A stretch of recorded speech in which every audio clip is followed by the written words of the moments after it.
What's going on, moms and dads? Welcome to the Fade You podcast. We are recording late on Wednesday, March 22nd, with a special guest tonight. So we'll get to her in just a moment. The Fade You podcast is the sports betting show for the everyday bettor. Whether you're a total degen or you're just looking for a little action, we are glad you're here and checking out our show, whether you're here for the first time or you've been with us for a while. So MLB opening day is 1 week from, most of you are going to listen to this tomorrow on Thursday. MLB opening week day is in a week. So we had to have one of our absolute favorites on. My name is Matt. Joe's here as well. And we are joined by the one and only prop queen. She's Ariel Epstein. You know her from PointsBet MLB Network. She is one of our absolute favorites. So Ariel, thank you so much for hanging out with us. Thanks for having me. Love that you are repping some baseball right now, Matt. That's awesome. Yesterday, nice win by Team Japan to defeat Team USA in the World Baseball Classic. Got me super pumped for baseball. Now, I had so many people on Twitter who, for the first time in my whole life in gambling media, that I was told for betting the sharp side and giving out a winner that I should still be deported out of the country. Like me, out of all people, to be deported out of America because I made you money. That's actually the most American thing that I have heard ever. That I make you money and you still want me deported. Yeah, I saw when you tweeted that, I was like, damn, there's not a lot of people in media in general that were going to that had the balls to fire Japan other than the prop. No, they were all laying minus 160 on Team USA, and the line moved overnight in favor of Japan. 90% of action coming in on America. Now, when people say to me, how do you bet baseball? That's how you bet baseball. See, what I did was I told all the guys, I'm like, I'm not firing pregame. I'll wait and I'll find a spot. And my buddy Kevin fired USA plus 1.5 in the 7th inning. Cashed that bet. That's the smart way to do it. Hedge your emotions, lose the game, still win a bet. It's fine. I like that look on a live line to get Team USA plus 1.5 because I actually was looking at Japan plus 1.5, but it was minus 155. Yeah. And I'm not laying that on a run line. Yeah, because we were talking about that too. Like, let's just go both ways. Hopefully USA wins by 1, right? But yeah, that minus 140 is way too much juice there. But yeah, Schwarber took care of that for us. Love it. Love it. WBC was amazing. Everybody that didn't watch any baseball, shame on them. It was incredible. Yeah, especially that game between Mexico and Japan was insane. It had everything that you hope for in a baseball game. It got you pumped up. The crowd was awesome, too, that the crowd was so into it down in Miami. It was fun to watch. I admit I was really busy a lot during the WBC, so I didn't get to watch a lot of it, but I did get to watch those last couple of games, the semifinals and the finals, and it was awesome. It got me super hyped up knowing that in a week and 1 day from when we're recording this, Major League Baseball is going to be here. And it's just one of those sports that you really can find a nice edge on because it is a long season. And even though the NBA is a long season, it's still the second most bet sport behind football. Baseball's not as highly bet. It's around 4 or 5 on handle, in addition to people not in the weekday thinking, let me go bet a baseball game. So you're able to find some good action. Yeah, and people get scared to bet on baseball, too. They're just like, oh, it takes so much work. It's like, no, it doesn't. Just find the value. Look at the lines. All betting takes work, but if you put in the work, you can come out at least 52%. So yeah, that's all that matters, unless you're laying like minus 150, like we said. Yeah, on the public side. 66% plus. Laying minus 155 on a public side in a neutral site. Genius. Go for it. Yeah, great job, guys. With the best pitcher and whatever. Anyway, no one gives a shit about the WBC. Yeah. But will they next time, because this one was so awesome? You don't think so, Joe? No, we'll have the same bullshit argument. I love that Trout committed to 2026, but we'll see if he actually plays. We'll see if his body holds up. All the players, every single person involved was like, this is the coolest experience I've had in my career. So hopefully we can keep getting stuff. They actually got to have fun. They just were able to have fun and play baseball, which I think is great.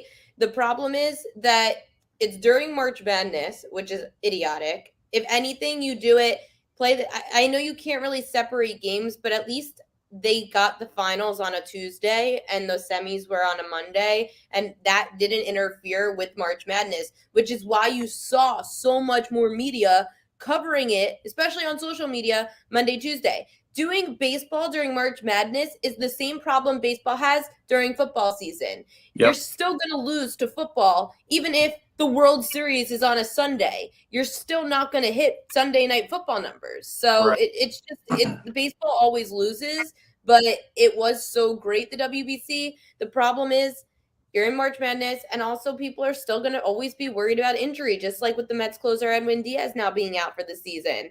That sucks. Altuve's out like, what, 2 months with a broken thumb? Yeah, but who's complaining about that? No, I'm just kidding. Depends on who you ask. but here's the thing. I know that you're not going to get as much probably player involvement if you did it at this time of year. However, if you did play in November per se, then you don't have to worry about these kinds of injuries because Altuve would have been ready in time for spring training. But now you're going to have him out for 2 meaningful months of the season. And granted, it's the Astros. They can probably make a run anyway if he's out 2 months. But you never know. I mean, that could set them back, and maybe it's going to be a closer division race than we thought because they didn't have Altuve for 2 months. Like, that's the double-edged sword. For sure. Really cool tournament. It was jarring to watch that last night. It felt like a Game 7, and it's like, holy shit, this is like Game 7 intensity in March in a baseball game.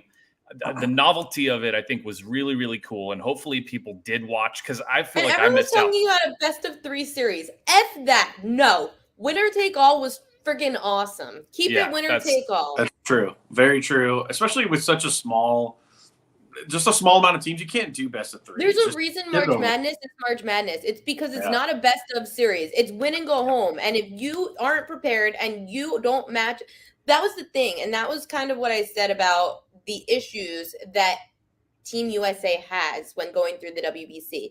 There is so much video and stats and analysis that we do in America that Team USA, anybody can handicap them. Anybody on any of the other teams can do the work to see who's good and bad at what on Team USA.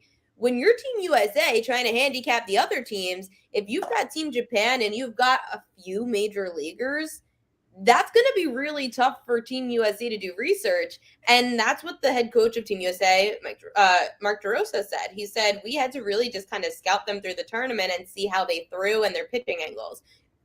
They had no analysis the same way that they do throughout the regular baseball season. So the other teams actually have an edge over Team USA. And I think in public perception too, they're like, oh, USA should just smash Japan. It's like, Japan gives a shit about baseball. That is their sport.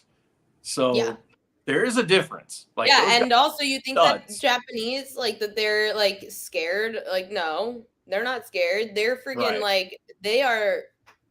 they are zoned in, focused. No one got rattled. Their starter got hit pretty hard in the second inning. No one got rattled. Everyone just kind of, and then Ohtani, they're talking in the booth about Ohtani and if he's going to be nervous coming out of the pen because he's used to being a starter. Yeah. Okay. Yeah, sure. He had struggled like one batter, I think, but otherwise. Yeah. Here's 102 down the pipe. Try to hit it. Super. The guy's throwing 100 miles an hour out of the pen. Yeah. Unreal. After he just hit like an inning ago. Right. Yeah. He's a god. He's 28 years old and he's already just legend. He's my age and he's like so much more talented than me. Like, that's such bull. That could be said for about probably 99.999% of the population there. Of the entire world, yeah. Yeah, of the entire world, yeah. Him coming in that game last night, Joe, and saving, that was Mad Bum-esque. The way that he came in and handled that was it was so goddamn impressive. Mad Bums was godlike because it was 7 innings. That's true. That's true. Mad Bum got 21 outs. Fucking Ohtani got 3. So I don't know. Ariel, but it's still amazing for sure. Is there anything you wouldn't do to have him be a Yankee next year? Ohtani or Mad Bum? Ohtani. It's not gonna happen. So I'm not even like gonna. It's not going to happen. So the Yankees can't afford him. They just paid a ton of money to Judge. I honestly, truthfully, and I love Ohtani, and he is a pitching arm, but I'd rather the Yankees invest in a contact hitter, another contact hitter, and another. I mean, and they did. They invested in Rodon, so they got another pitcher, and they need more depth in the bullpen. Now, the key to the Yankees' success every time they've made the World Series has been bullpen depth, and that's what they did not have last year. They lost their closer to a season-ending injury. They really didn't have many people to help them to attack the Astros, and they lost DJ LeMahieu in the lineup, so they lost their best contact hitter. So those are all the reasons why the Yankees have struggled. And Ohtani's a contact hitter, and he's a pitcher. And don't get me wrong, it'd be awesome to have him, but it's just not going to happen. Unfortunately, the Mets have a better shot at getting him than the Yankees do. I think the Yankees tried that first time when it was between them and the Angels, and apparently Ohtani didn't even want to come to New York, so they were already out. Ugh. My worry is that he's liking the West Coast and liking SoCal, and he ends up with the. Don't go to the Dodgers, dude. I'm gonna be so mad if he does. But can't go to the Dodgers. We'll see. We'll save it for another. He's gonna go to Seattle. He's gonna go to Seattle. Clip this. Ichiro can get to him. Yeah, that would be Ariel, sick. I'd actually be excited for Seattle if he went. I like the Mariners. Him and how much did Judge get? Sick. I don't do contracts. Like, my dad's a lawyer. I've dealt with contracts and paperwork my whole life, and I just don't do them. So I don't even know how much he got. I'm so bad. Once the contract stuff's done, I look at my guy, Mark Feinstein. He works for MLB. I look at his tweet. I retweet it, and then I'm like, all right, whatever. Judge is on the Yankees. That's all I care about. I don't care how much he's making. Yeah, he's going to get approximately $150 billion. $1 billion. They're like, what do you want? How many zeros? He's not my husband. Do it. So I don't care. There we go. I'm not making any of that money. So is he good single? Good for you, Judge. Let's get the connection. You said he's your age. Judge? Ohtani. No, Ohtani's my age, yeah. Yeah, Ohtani's my age, but yeah, I'm not making any of his money either, unfortunately. So again, don't really give a shit what his income is. All I care, here's who's making me money. The sports book. PointsBet Sportsbook's making me money, and that's why I focus on if these guys are on certain teams. When they're on certain teams, that's what makes me money, not how much money they're making. I got to make my own money. So who gives a shit what their income is? Or win your money, too. Well, yeah, except I don't really bet much on Judge. Like, I rarely bet the Yankees because they're always overpriced. I always end up betting against them because they're always overpriced. And then when it comes to the Angels, they suck, so I never bet them. If anything, Ohtani, but his K-prop is overrated. So, like, Ohtani could be averaging, like, 6 strikeouts a game, and they make his K-prop 7.5, and every idiot out there bets his over. And I'm like, oh, yeah. No, he gets, like, 6. Speaking of which, I looked at the slowest pitchers because obviously the pitch timer. Slowest pitchers, number 1 in the MLB, Ohtani. Did you know that? I'm looking at so I have all 10 here. I want to fade all those K props because they're going to come in, especially because Ohtani just pitched in the WBC. Is he going to be used to throwing a pitch every 15 seconds? And is he going to gas out faster? I don't know. I think the pitchers that aren't used to keeping up with that speed of throwing and everything, they're going to gas out faster, lower velocity, less Ks. I think fading the top 10. Maybe the first month, but it said based on research that everybody pretty much was back to normal data within, like, after that first month. So I think he'll be fine after April, but it's definitely something to keep a close eye on in April. Any of these pitchers that aren't used to it. And also another thing about the K props, look at who's been leading spring training in strikeouts, especially if it's like a 3 guy. That's how I ended up on Trevor Rogers a lot 2 years ago when he had that great first few months with the Marlins. He was the second leading K guy in spring training behind Shane Bieber. So, like, you got to look at these names in spring training who are not your aces, your guys that are like the 2s, the 3s, the 4s in the rotation. See who's up there in that top 10 in spring training strikeouts, and then go and try to find their K-props early in April. And then going off what Joe was saying, yeah, if you have some pitchers that potentially are really slow and it might change up the way that they're their form is and whatnot, then, or the way that they throw, and it might throw them off a little bit, then sure, you could fade them. But it's going to be, I don't think it's going to be as bad. The only issue is going to be like that, how you get the ball. Like that sucks. Like, right.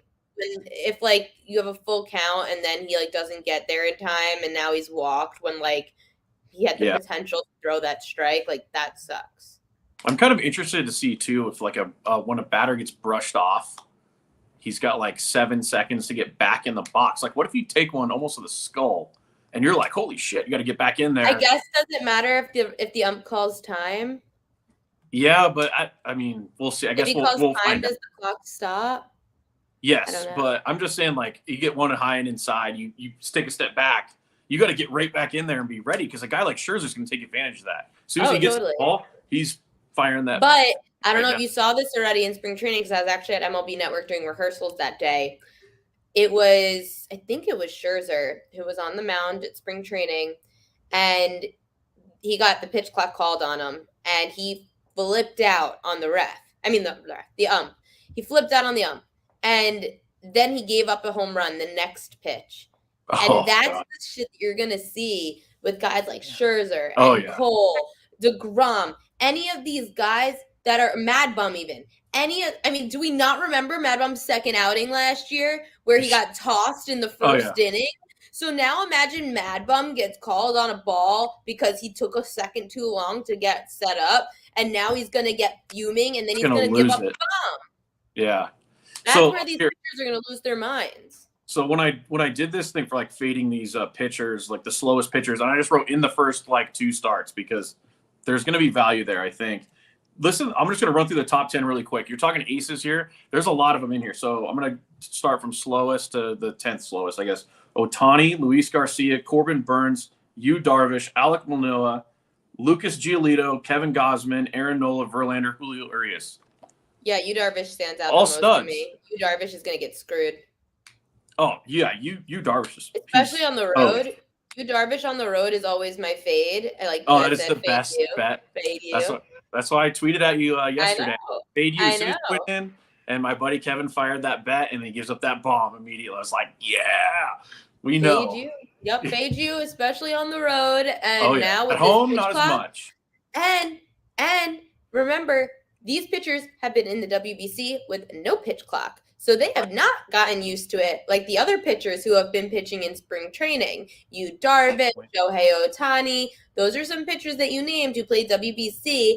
And the manager of the Padres said that he is a little concerned that Yu Darvish has barely even pitched enough in the WBC. Feels like Darvish isn't in his preseason form. And that's also, there's 2 reasons why I don't think we saw Darvish start in the WBC, and you saw it in that 8th inning. Darvish isn't ready for the season. He wasn't ready to go 4 or 5 innings, and he certainly has such shitty numbers against all of the USA. The entire USA lineup. So aside for the shitty numbers against Team USA, it was also that he is not, I don't think he's ready to go 5-6 innings. So he's going to be a fade for me for the first starts he has.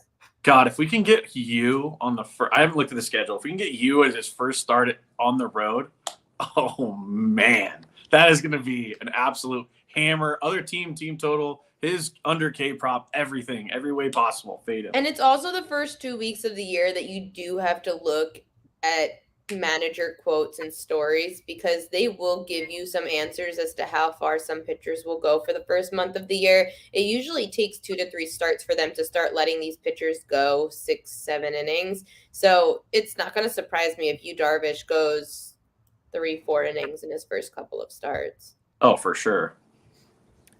No question. Every time Yu Darvish is scheduled to start our Fade You group chat, it's usually Chris Duke.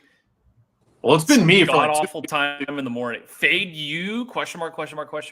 Every single time, and on the road, yes, that never fails. So you guys are talking a lot about pitchers adjusting to the pitch clock, and that's great because that's going to be brand new, and I don't think anybody really knows what to expect. We've got to just keep an eye.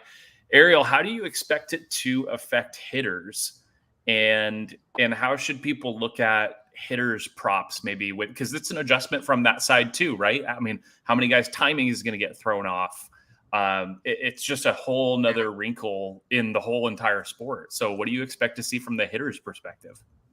So I don't really bet many hitters props because the one thing I hate again about the hitters props is that you can bet, let's say, Jose Altuve to go over his total bases of 1.5 on Friday, and then he sucks and he goes over 4. But then the rest of the weekend, he's like 4 for 6. Like, he just is insane. So that's why I hate hitters props, because they're very inconsistent. However, the way that this pitch clock could essentially affect them is that they're going to have to, like you mentioned, get into the batter's box really fast. They're not going to be able to do some of their little like metric things where, like, you know, Jeter would hold up his arm like this and then you swing the bat forward a few times. Like, you can't step out of the box and then like adjust your cup and then like spit out your gum or your seeds or whatever. Like, they have all these little things that they have to get rid of. But the one thing and the one player that stood out was also hearing from Vladimir Guerrero Jr. He said the thing that the pitch clock did for him is that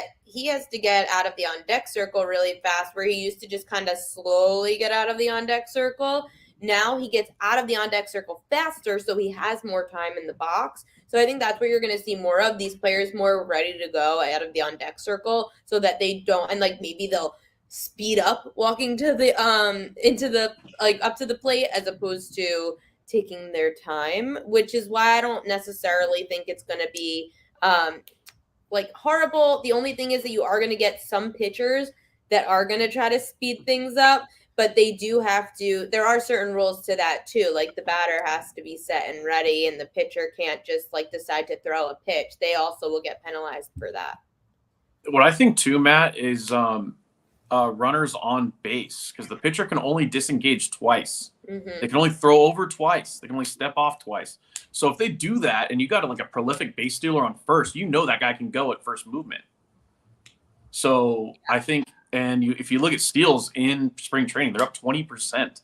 So yeah, I think and I think that you're still going to see steals more for a lot of the actual fast players. I don't necessarily think, like some people think, that there's going to be so much value on these slower guys. I don't necessarily see these managers risking that. If anything, it's just going to be more of the speedsters that are getting more of those looks and opportunities. Yeah, I think there's going to be value early on in the year for those faster guys with like hit, run, RBI props, whatever those may be. If it's 1.5, they get a hit, get on first, steal second, base hit, score, run, and you catch that. And you get a ton of value on stolen base props. I mean, they're always 2, 3, well, 4 to 1.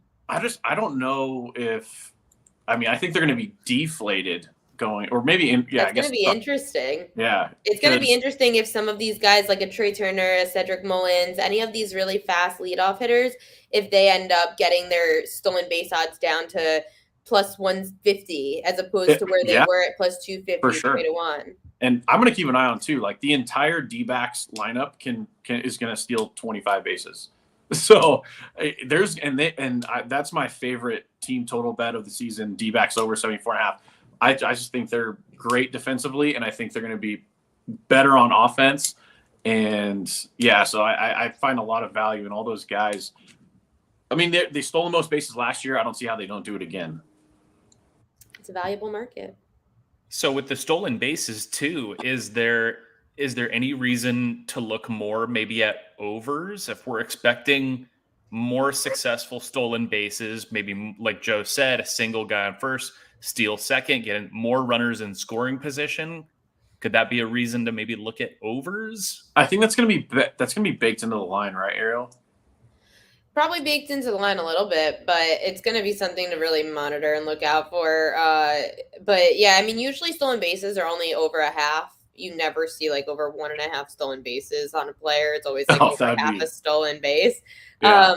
But again, if you start to see this tactic play out in the regular season, where especially too, another reason overs could be prevalent is because of, like, let's say you have extra innings and you end up in extra innings and you can put a pinch runner in who's one of your, like, every team always has 1 or 2 utility guys who are fast that they could throw in an extra innings game on first base as opposed to the last player who was up in the lineup.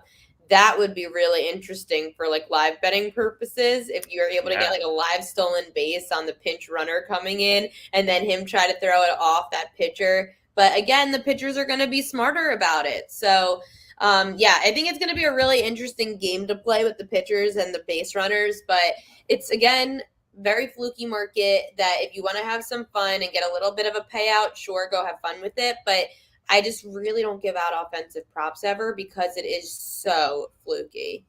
Yeah, I'm furious they made that runner on second rule. I was gonna say the one thing we're not gonna do. Speaking of the extra inning rules, is bet full game unders because that's been DED and for. And if I said putting the runner on first in extra innings, I meant second. I don't know why I was. Yeah, put them on first or eliminate the intentional walk because all that does is take the bat out of whoever. Like if Mike Trout's coming up, they're walking him to first every fucking time. They're just taking the bat out of a hitter we want to see. So either A, put them on first in the extras or eliminate the intentional walk. It's so stupid. Yeah, the intentional walk is stupid, but whatever. I can't talk shit about them. I love baseball. I love everything that baseball does. Oh, trust me. I love baseball too. I think the rules overall are a good thing. When I went to spring training a couple weeks back, I watched a game in like 2 hours and 20 minutes, and it was fucking awesome.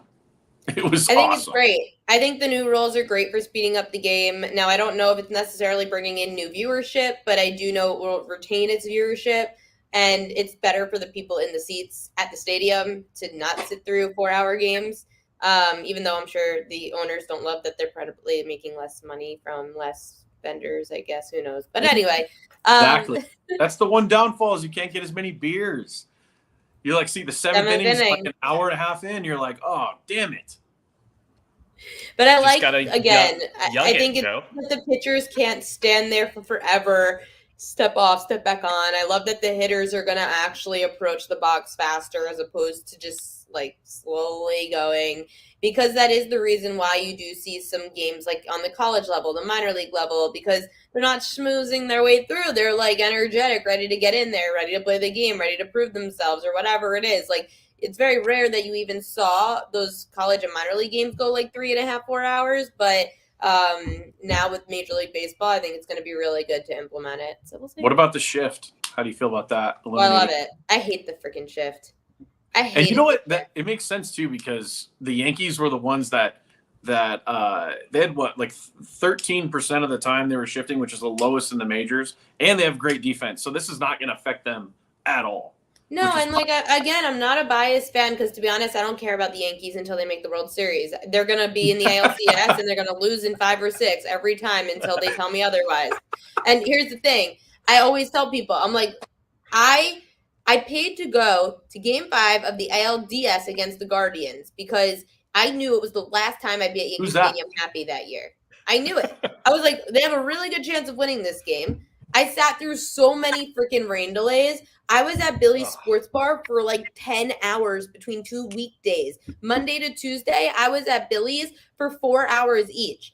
That's disgusting. I was hungover for 3 days, and because the game got rained out on Monday, even though we waited until they announced it. So then Tuesday, got off work early, went to the game because it was a 4 o'clock start, and I was like, it's worth it because when I go to the ALCS, I know we're losing, so it doesn't matter. And did I go to the ALCS? Yeah, because I have to go with Grandpa. Like, it's a thing. We got to go. But I knew they were going to lose, so it was like depressing. I think you should talk Grandpa into flying to San Francisco and going to opening day this year. It's in New York. No, it's in San Francisco. The Yankees it's not. The Yankees play the Giants. No, they don't. I'm going opening weekend, you loser. What? The Yankees are at home. It was the opposite. Joe, how much have you had to drink today? I already have tickets, I thought it was opposite. I already got tickets to Saturday and Sunday. Damn it. Sorry. I guess you got to fly to New York. Shit. My wife let me, maybe. you too many vodka sodas for Joe. I usually go to opening day, but I can't go Thursday because I got to work. So Saturday and Sunday it is. My friend took off Monday because we're going Sunday with like my friend group, Saturdays with the fam. Sunday we're going with the friend group. We're doing Billy's and whatever. And my friend's like, based on last year, I know I'm going to be dead, so I'm taking off Monday. And I was like, F you. Yeah, I've only had one really bad rain delay experience, and that was in Cincinnati, which has like the most rain delays of anywhere, but badass ballpark. And I was stuck in a bar for like 3 hours, and they called me. Sounds terrible. Oh, Yeah. no. Joe stuck in a bar for 3 Sounds hours. like something Joe's going to do bummer, tonight Joe. in Vegas. Yeah. I've already done it. Ariel, do you have a few minutes to get into a few of your favorite futures? We don't want to keep you too late. Yeah, especially because I might get murdered in this building in Manhattan while I'm sitting here with a locked door. All right, so my futures, I love the Chicago Cubs over 77.5 wins. Chicago, they had 74 wins last year, and now you add in a great shortstop in Dansby Swanson. You've got Cody Bellinger. Kyle Hendricks is going to return right after he had that shoulder tear that kept him. Now you got Marcus Stroman, Jameson Taillon as well, so your pitching is much better. The NL Central is wide open, and the Cards, they overachieved last year. They had a lot of veteran talent. Now they don't have their catcher, Yadier Molina, so it's going to be really interesting to see how the Cards pitching evolves with a new catcher. That has been the first time in over a decade that they've had a new catcher. So between that and the Brewers' struggles, I think that the Cubs have a really good chance of doing well in the Central. Now, when I talked about the Brewers, under 85.5 wins. They were a team last year that actually bet them to win the National League, and then they decide to trade away their closer, Josh Hader, for weird. what freaking reason, I don't know, but they do, and then they sucked. So my whole reason for betting the Brewers last year was because they had a great bullpen. I mean, defenses win championships, and in baseball, that's pitching, and they lost their pitching depth, and Devin Williams was never the same when he was without Hader. They lost Colin Wong. They lost Hunter Renfroe. Christian Yelich is basically what this lineup relies on, and he hasn't been the same since he won an MVP. Brewers had 86 wins last year, and their team got worse, under 85.5 wins for the Brewers. Decent payout here for the Orioles to make the playoffs, plus 360. They were probably my favorite, the best value for a team that's being undervalued right now. The Orioles were really good last year at home, and they have 8 top 100 prospects, which is the most in Major League Baseball. Adley Rutschman actually looked good towards the end of the year last year when he got off to a slow start. I have an absolute man crush on Adley Rutschman. He looked good at the end of the year. My Orioles friends hated him in the beginning of the season. Hated him, said the worst things about him. I was like, dude, give him some time. And he got it. And now one of the best pitching prospects in baseball, Gunnar Henderson, he's the number one prospect, number one pitcher, and he's probably going to come up. So that's going to help to this Orioles rotation that already did even get better because they added in Kyle Gibson and Cole Irvin, who are veteran pitchers who have a lot of experience in the league, on top of this team who was at home, top 10 bullpen ERA, top 10 ERA at home. The road was where they kind of struggled, but again, more experience, this team should get much better. And then my World Series pick, sorry guys, Padres 10-1. It's just the value. The value is great for a team that's freaking loaded. I mean, this lineup, who on earth, they are the lineup. If I had to choose a lineup in baseball, not the Yankees, not the Dodgers, the Padres are the last lineup in baseball I want to face. I don't want to face Fernando Tatis Jr. I don't want to face Juan Soto, Xander Bogaerts, Nelson Cruz, Manny Machado, who just got paid. Yeah, no Carpenter, Mustache Matt. No, thank you. I don't want to face these guys. And then you've got the pitching, which is Blake Snell, who again, he's a fun fade guy too. I love fade. Here's why I'm telling you the Padres pitching's fun fades. Yu Darvish, Blake Snell, they're fun to fade because their home road splits are very drastic. Exactly. When they're at home, you can't fade them. But when they're on the road, you can, and they will always be inflated on the road because they are good. Blake Snell could come off the best freaking outing of his life, he'll have a one-hit game, shutout baseball through 8 innings, and then the next road game, he'll be favored at minus 185, and the line's going to be like, yeah, I got to go bet the other side. But everyone's going to bet Blake Snell. He'll give up 5 earned through 4, and then they'll yank it. Exactly. So that's why they're fun to fade. But again, when I look at value in the futures market, the Padres are the one team that drains the hell out of the Dodgers. They know how to beat the Dodgers. And the Dodgers this year, even though they're the favorite to come out of the West again, their pitching scares. Like their pitching is not worse. Yeah, it's not good.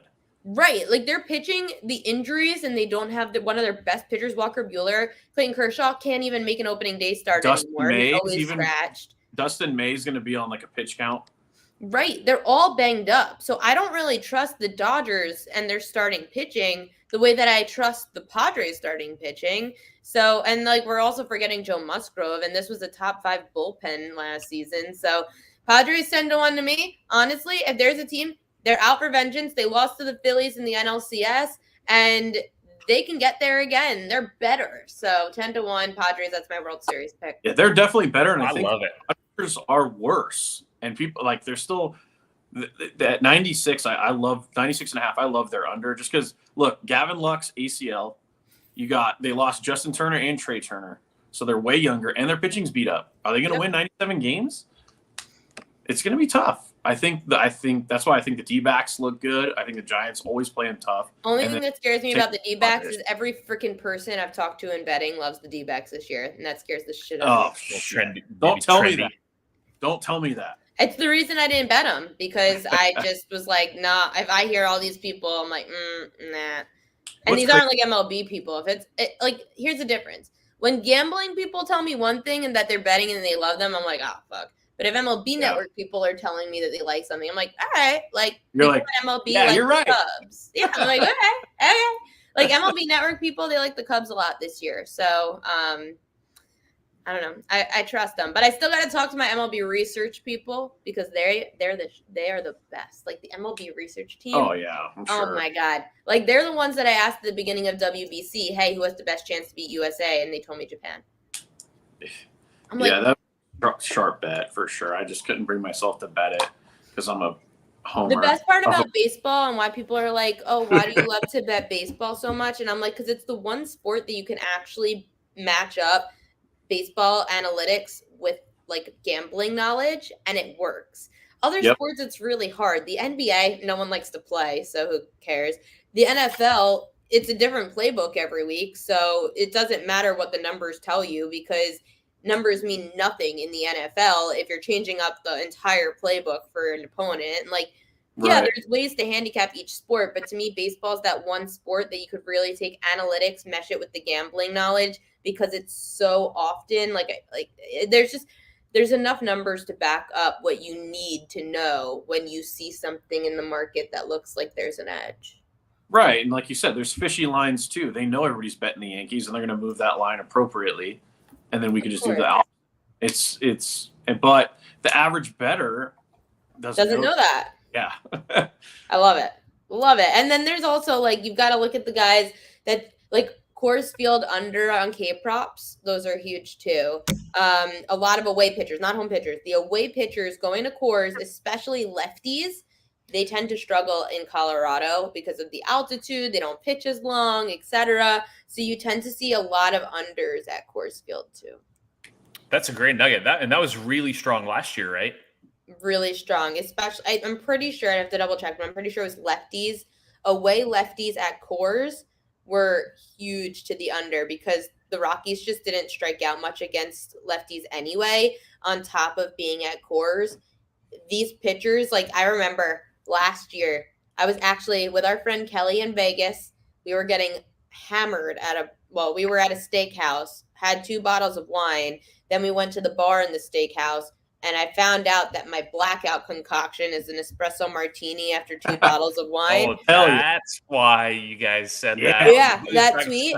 Yeah, that tweet that you sent out that triggered the hell out of me because what happened was I had Max Fried under his 5.5 strikeouts, I think, at Coors that night. And I was getting roasted on Twitter because Max Fried just came off of like 4 straight games with like 7 or 8 or more strikeouts, and his prop was 5.5. And everyone's like, "You're nuts! You're nuts for betting that stupid. under." No way. Yeah, get deported. And I ended up I think he had 4, max 5, but he definitely hit the under.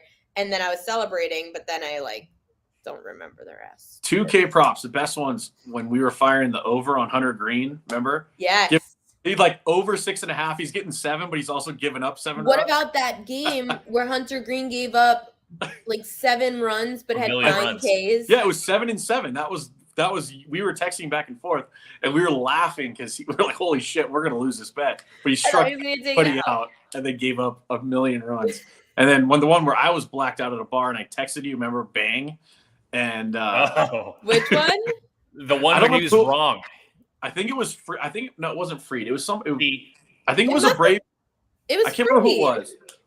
Anyways, I was at a bar drunk and I was watching the game and the ticker on the bottom said it was 7 strikeouts. So I texted you and I said, "Hey, bang, we won." It was an over.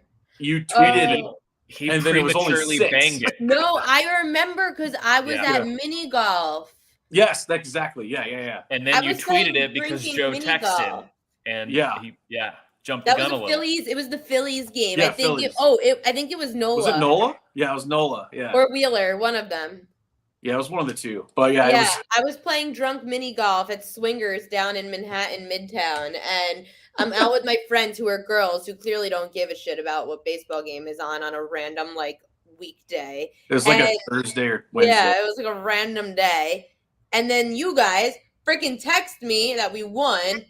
It was me, not you guys. It was me. I apologize. But it still won. You're lucky it won because usually those lose if I tweet it and it's wrong. I know. Yeah. And it was to end an inning too, so I was like, "Oh shit, he better come out for another inning." Oh yeah, we didn't know if he was going to come back out. No, because he was at 80 pitches and he came out, struck the first guy out, and I was like, "Yes, we're good." And that's the other thing too that was really fun with watching WBC yesterday because my friend mid-major Matt and we do the K-prop spreadsheet together. That's how we have our whole algorithm going, and every pitcher that came in for America. Between Merrill Kelly, Kyle Freeland, these are all your real shaky K-prop guys because they have the ability to get the strikeouts, but it's a matter of if they can stay in the game long enough because they're gonna get. They don't walk. Yeah, it's a matter of what inning they get rocked in because they're gonna get rocked, and sometimes it's the second, and sometimes it's the 5th. You just don't know. And yesterday, both pitchers, we were like, "Yep, 2."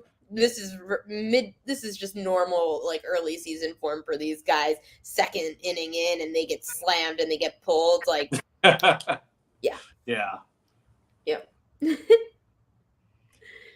Can't wait for baseball season. Last thing, Ariel, what is the plan on MLB Network? Where are people going to be able to see you? What are you doing? I'm so excited. So MLB Network, I'm going to be on Off Base on every weekday that we're allowed to be on air because April is really tough at MLB because they pick up a ton of games because they just all the day games, there's a lot of day games in April.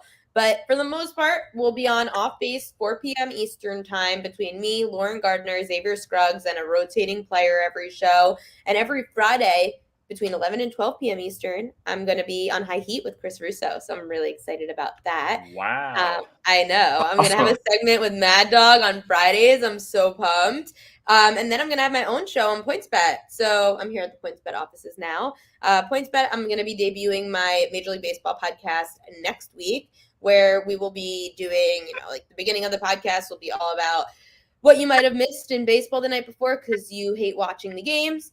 Then we're going to talk, we'll have a bunch of interviews with so many different people around baseball and their lives and the different insights that they have into the baseball world, former players, current reporters, etc. And obviously I'll have my best bets on that show too. Awesome.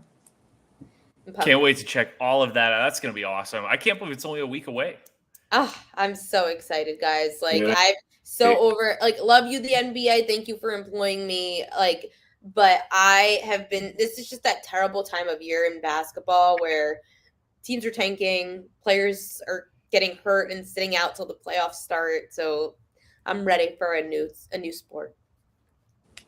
Could not agree more. If you're listening to this, subscribe to the pod. We will have more guests on throughout baseball season as March Madness wraps up into the NBA and NHL playoffs and all throughout the summer. And we'll definitely have Ariel back on very, very soon once baseball gets underway. And if you are watching this, subscribe to the YouTube channel, give this video a like, tell your friends. We appreciate all your support. Ariel, you're the best. Get home safe, and we'll talk soon. Thank you, guys. Don't get murdered. Okay, please don't. All right, everybody. We'll catch you later.